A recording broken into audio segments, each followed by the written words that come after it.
Did Deion Sanders in Colorado just ruin Baylor's chances at making the Big 12 championship game? And will it be the Bears offense, the one that we're talking about tomorrow afternoon? Let's get Locked on Baylor.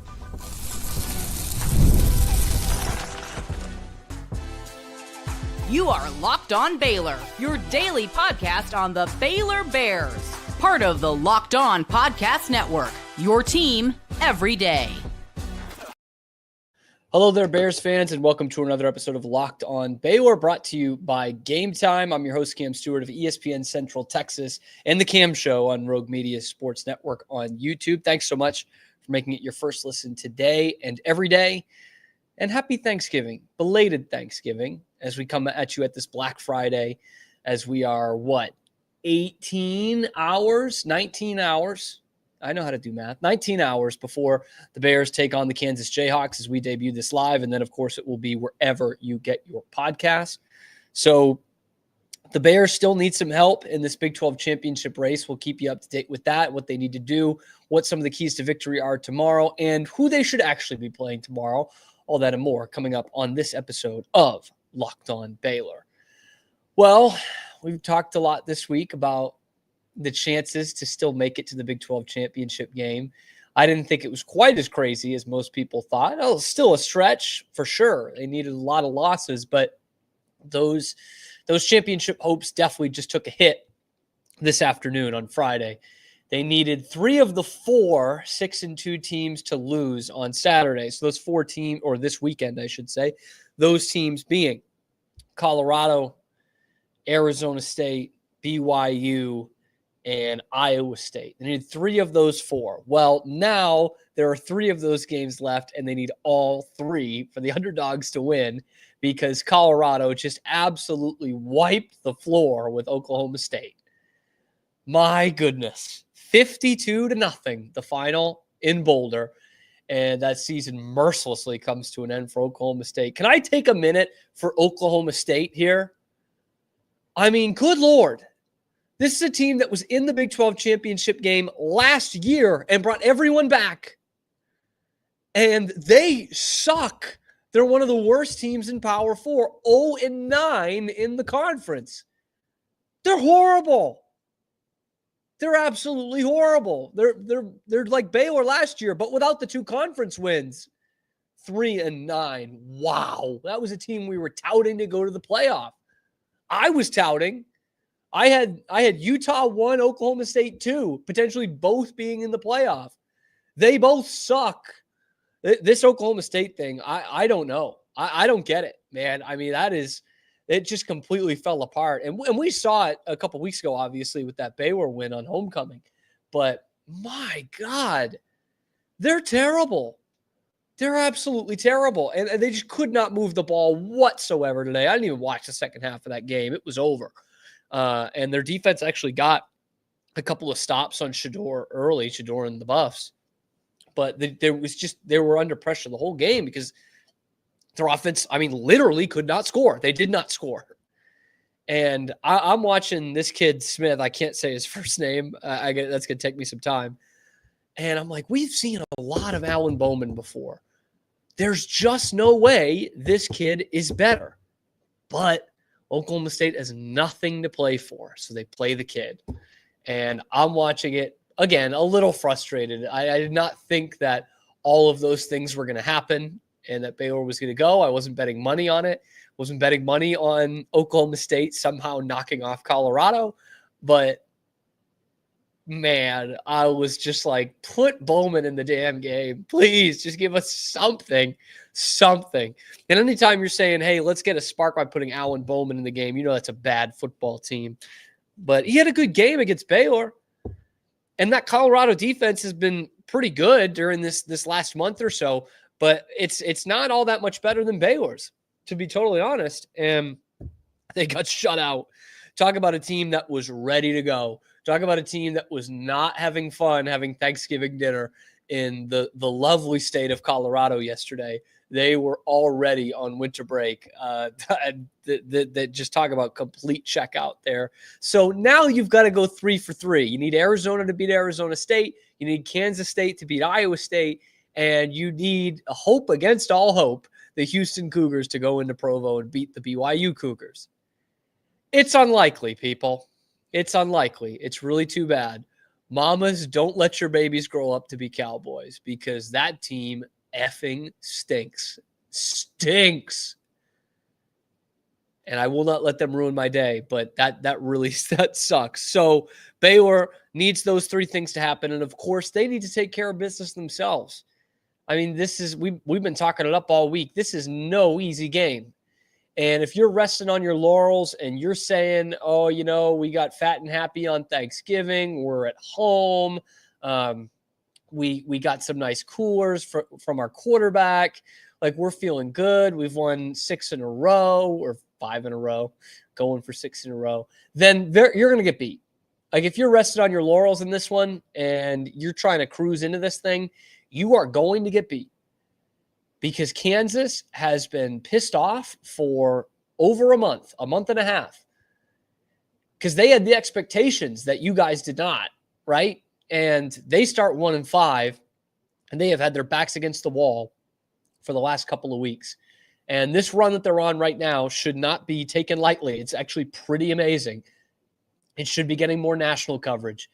Like I would be absolutely losing my mind if this Bears team that was 2-4 beat 3 straight ranked opponents. That would be absolutely mind-boggling. So this is not a team that can be taken lightly. We've talked a lot about their offense this week. We're going to talk about the defense in a minute here, but this offense is so explosive, and it's quite amazing that they held that Colorado team last week to 21 points and really ran it all over them. By the way, did Travis Hunter win the Heisman today? If you guys are watching live, drop your thoughts in the comments. It was pretty cool flipping between Genty and Travis Hunter, and they're both making plays in the 11 a.m. Black Friday time slot. And I don't know. I liked Travis Hunter a little bit more coming into this because I had seen him some more. The Genty numbers are pretty incredible, and you saw him stacked up against the last 3 or 4 running back Heisman Trophy winners, that being Derrick Henry, Mark Ingram, and Reggie Bush, and his numbers are better. They're better. He had 226 total yards today, and we're talking about he lost the Heisman. But Travis Hunter, I know you could say he's mid at both positions. He's not. He's pretty good at both positions, and he showed it again today. Guys, my eternal Christmas list, the one thing I want out of this career is to be a Heisman Trophy voter. I think that would be the coolest thing ever. I think it would piss a lot of old heads off that a podcaster could do it, but it's a wild process. You have to be nominated, but if anybody knows anybody that can make that happen in the near future, look, I cover college football every day. I should be able to vote for the Heisman Trophy. I want that kind of power because I do this like amateur research every year on who should win the Heisman and who should not. I do it with all the Hall of Fames, and I do it with the Heisman Trophy. I do it with the college football playoff. I should have a Heisman Trophy vote. I should. Someone help me out with that. That is on the Christmas list forever. Also, on the very immediate, like, hey, I'd like to unwrap it Saturday Christmas list is a Baylor win over the University of Kansas. Kansas is hot, but Baylor can absolutely pull this off. How can they pull this off, you ask? Well, let's talk about that next on Locked On Baylor. But first, game time. I wanted to go to Foster Pavilion one last time before making a move the other day, and I got to do it through Game Time. And I love going on there because in the app, you can actually toggle the all-in pricing tool is what it's called. And so what you see is what you get, okay? Much like Planes, Trains, and Automobiles, great Thanksgiving movie. It's the real article. What you see is what you get. You also get the view from your seats before you hit purchase, and it's backed by the lowest price guarantee, or Game Time is going to credit you 110% of the difference. Your purchase is covered with the most flexible customer service policy in the ticketing industry. Take the guesswork out of buying tickets with Game Time picks. Download the Game Time app, create an account, use the code LOCKEDONCollege for $20 off your first purchase. Terms do apply. Again, create an account, redeem the code LOCKEDON for $20 off. Download Game Time today. What time is it? It's game time. Hope you guys like that Planes, Trains, and Automobiles reference. There's not enough good Thanksgiving movies. Can we take a second for that? Why are there not more Thanksgiving movies? It's got all the same themes as Christmas, right? Thankful, kind of gift giving in a way, and it's about being with people. That should lend itself to more movies, but Christmas gets all the movies. And I love Christmas and some Christmas movies too, which have already started. I watched It's a Wonderful Life last night. It's already beginning. But there should be more Thanksgiving movies. I'm sorry, there should be. And the distance between St. Louis and Chicago is not that far. They don't need to be driving overnight in a car that's on fire. Anyway, we're done with that. We're talking about Baylor and Kansas. Let me know what your favorite holiday movie is in the comments. And let me know what you think about Planes, Trains, and Automobiles and the clear plot holes in it as we talk about Baylor versus Kansas. I've talked it up all week, this KU offense, Jalen Daniels, Devin Neal.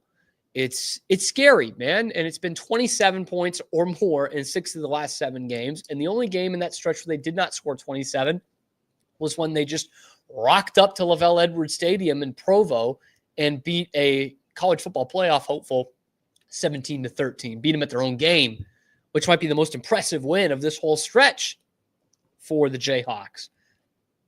They come in second in the conference in explosive plays. It's plays of 20 yards or more. That's coming into this week. Colorado might have leapfrogged them because they've already played. But Kansas comes in at second in explosive plays in the conference, only behind Baylor. So again, the team that Jeff Grimes coached last year on offense and the team he's coordinating this year on offense, it's crazy. And we had Jeff Grimes on the Matt Mosley show on Wednesday. So if you haven't seen that, it's on my Twitter. I retweeted it. Check it out. Mosley will have retweeted it as well. It's a pretty good interview. I kind of asked him in there, you guys started at 1-5 this year, the same way Baylor started out pretty poorly last year. And last year it went to 3-9. It bottomed out. But for this year, it turned around. And so, Jeff, you were in both of those locker rooms. What is the difference? And he said basically that it's the veteran leadership of these guys. Jalen Daniels and Devin Neal and some of these other guys, they've been in the trenches before. They've been through this, and they're a big part of the turnaround for Kansas football. So one of the other things I asked him was like, Jeff, it wasn't that long ago when Kansas football was a punchline, and you're one of the premier basketball schools in the country. You've got an offense that really relies on running the ball when everyone in the world wants to pass the ball. And you're not even playing in your own home stadium this year. Like, he didn't really admit it, but that is one hell of an uphill climb, especially when you're 1-5. So without making this sound like Locked On Jayhawks, I mean, this is a really impressive thing that we're watching. And there is one more dragon to slay to get to bowl eligibility. And it's your Baylor Bears, our Baylor Bears, my Baylor Bears tomorrow. That's not a good position to be in if you're Baylor, but lest we forget, this is a Bears team that's won 5 in a row. They just won ugly last week, but it's been pretty impressive other than that. In fact, it's been really impressive. The offense has been just picking teams apart. And for as good as this Kansas offense is, their defense ain't that great. They've put together some performances which has made their metrics and their overall numbers look better, like that BYU game where they only gave up 13. But, I know I compared them and said how similar their track records were earlier this year, but I would take Sawyer Robertson over Jake Retzlaff 11 times out of 10. And BYU's a better team than Baylor, but if they had Sawyer Robertson starting from week 1, Sawyer Robertson and Bryson Washington in there week 1, we could be talking about teams with similar records. I really believe that. Like, who in the nation would not take Sawyer Robertson over Jake Retzlaff at this point? Jake's parents? It's a different game. And they held Shedeur in check pretty well last week. They needed to do some really dirty stuff to get there. That was a really dirty hit that they picked up the flag for. I guess you guys would know what I'm talking about there, where they cut him down low. But this defense has shown its struggles this year. I can't sit here and say, oh, Baylor's defense has really struggled. It's had some some moments where it's not been good at all during this winning streak, and look how good this Kansas offense is. I can't say that without acknowledging the other side of it, that this Kansas defense is inconsistent at best, and at worst it's bad. And Baylor's got an offense that's just as good when it's firing on all cylinders, which it was for the better part of a month and a half. An offense that's just as good as Kansas.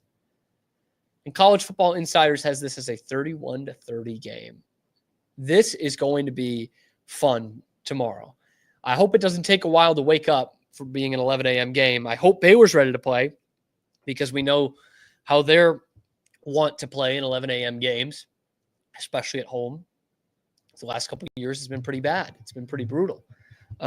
Who's calling me? Can't do that. I got work to do. I can't be taking calls right now. But it's a matchup of two offenses that score and score quickly. In fact, my favorite part about all of this is how they do on early downs. Kansas is one of the best early down offenses in America, and Baylor is not that far behind. They're just percentage points behind. And Kansas's defense is terrible on third and fourth down. And they're a little bit worse on early downs defensively. But they're pretty bad on third and fourth, whereas Baylor's offense is pretty darn good. It's top 50. And their defense on third and fourth down is 51st in the country.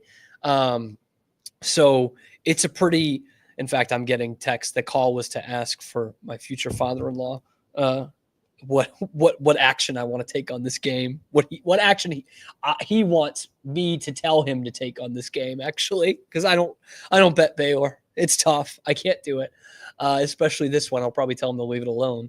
But the early down, like these teams, there's not going to be a lot of third and fourth downs in this game, which I think is cool. I mean, that's what I mean by going back to the old Big 12 from 8 or 10 years ago.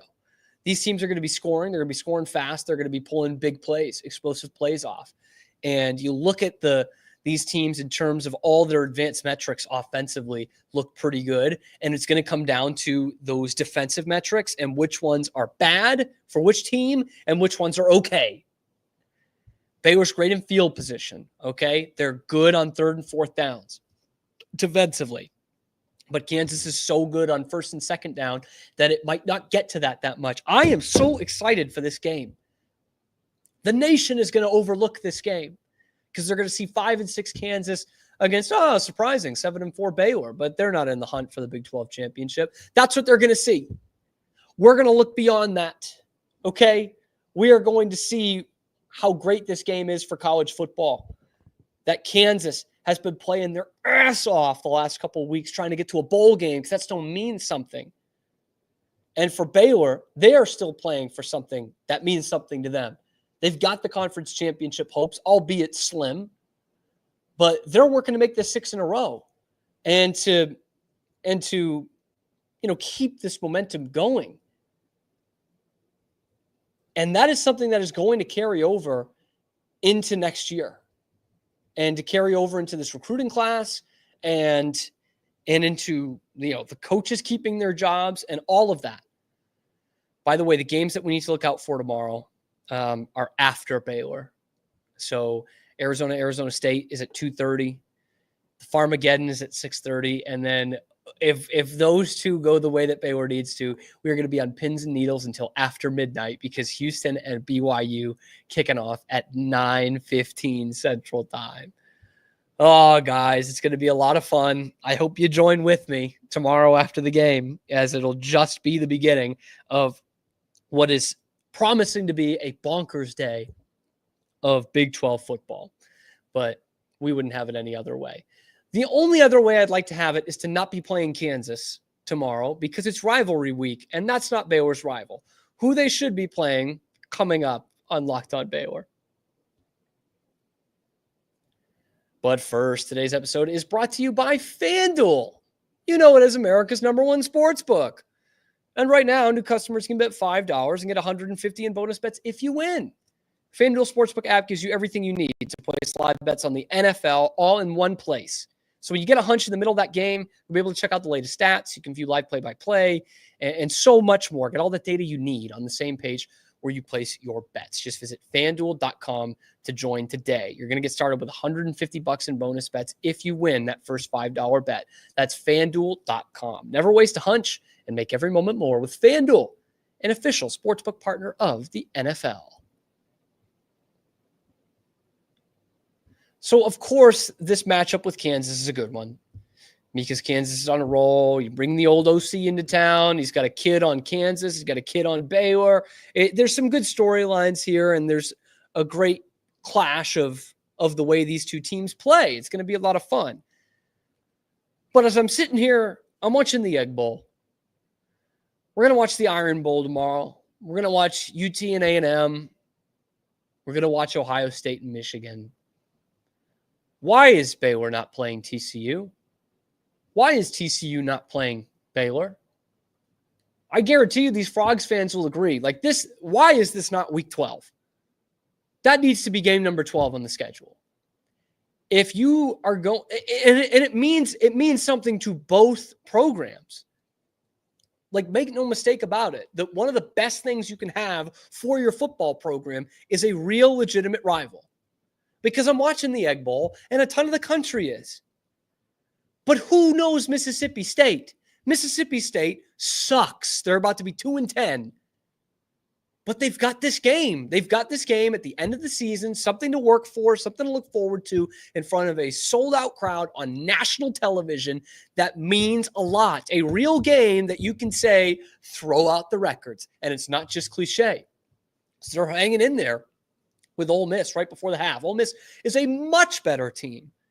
You don't think that helps Mississippi State? You don't think it helps for years when South Carolina was nowhere near Clemson, that they had that game at the end of the year? Georgia Tech, you don't think it helps them out? Yeah, they lose most of the time, but it's good to have a big-time rivalry that people recognize, that has a name to it, that you can put on national TV during rivalry week. And it's something to build to the whole season, especially for those in-state rivals like this Egg Bowl, man. Baylor and TCU need to have that because programs like Baylor and TCU have the deck stacked against them. They have for centuries. Okay, there's only been 1.5 centuries in college football, but you know what I mean. For decades, scores even, they have had this stacked against them because they're not UT. They're not A&M. They're not OU. And so it's just like, well, what are they going to do? Small private school. And both of these programs have proven time and again that they can compete with the very best. And they deserve to have each other on rivalry week. Like, I know there are some naysayers out there who will say, no, if you do that, it's just going to get lost in the fold.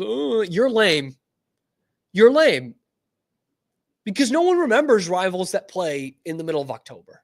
I'm sorry. Nobody remembers that. And to be honest, it's a huge disservice that Utah and BYU played a few weeks ago. That should also be this weekend. Baylor and TCU do not like each other. The rest of the country might not get it, but who cares? If you play them on a Saturday of rivalry week, then maybe, or a Friday, I don't care. Then the country's looking at it and saying, oh, this is rivalry week. This must be a big thing. Oh, I get it. You know, both these teams in Texas, both have been, BCS busters in the past. Like, oh, I get that. Maybe that is a big rivalry. And then they start to get into it and watch these games, and you hear all about what this rivalry is like. They've been playing each other for 125 years. I'm getting worked up about this. I don't know why, but that is so stupid to me. That's what college football needs. And you're so lame if you say, well, if it's on this week, it's just going to get lost in the shuffle. Like, brother, of course you're not going to be higher rated than the Iron Bowl, okay? But whatever week you play TCU otherwise, it's probably not going to be more highly rated than whomever Alabama is playing. That's the world we live in. But if you put it on this Saturday or this Friday, or hell, even Thanksgiving, for all I care, it means something. It resonates with people. You say, okay, that is a rivalry. It's the revivalry. And then we give it a proper name again. Like, I'm sorry. It's just dumb. They did 1 year when I was in school. They played, actually 2 years. they played on the final Saturday or the final weekend of the season, because my freshman year was that monsoon game in Fort Worth. That was Black Friday. And the 2 years later, that 1-11 team where they had a quick 9-0 lead against TCU, that was on, I think, also Black Friday, but it was that final week of the season. Like that means something. I guess actually 2015 was the penultimate week of the season, but it was Black Friday. Come to think of it, they played UT the next game, so disregard that. But when they play in week 12, game number 12, everyone in college football knows that means something to you. And for all those people who say, oh, it's going to get lost in the fold, well, people are watching Ole Miss and Mississippi State. People are going to watch Minnesota and Wisconsin. Minnesota needs that game. They need that's Paul Bunyan's axe, right? They need that to be relevant. It's something that keeps you relevant every year for both teams. I know the TCU fans will agree with me too. And the ones who don't are lame, which I'd venture to guess could be a lot of them. Anyway, thanks for joining us here on this Black Friday edition game preview of Baylor versus Kansas on Locked On Baylor. Let me know what you think down in the comments below. Should Baylor and TCU be playing in the final regular season game? Who do you think has the edge tomorrow in Baylor, Kansas? It's pretty slim. And how do you feel about Baylor's slim chances of making the Big 12 championship game? It's still there. You just need all three to lose. Crazy things can happen in this conference. And let me know what your favorite Christmas movie is down below, because I'm going to assume the Thanksgiving one is Planes, Trains, and Automobiles, because there really ain't another one that's worth a damn. Thank you so much for making it your first listen today and every day. Guys, seriously, if you like the video, hit like on it. I'd love to get 100 likes on this video. It helps the channel out immensely. And if you're not subscribing, which most of you aren't that are watching and listening, go ahead and hit that subscribe button. That way, you're gonna find out when we're dropping videos every day. It's the #1 source for only Baylor exclusive material every day that's not coming straight from the university. So please be sure to like and subscribe, ring that notification bell to get buzzed every time we're dropping a video. They'll come all to YouTube and then wherever you get your podcasts. We'll see you tomorrow afternoon to break it all down after Baylor, Kansas, on the #1 destination for Baylor Bears football postgame. That is, of course, Locked On Baylor.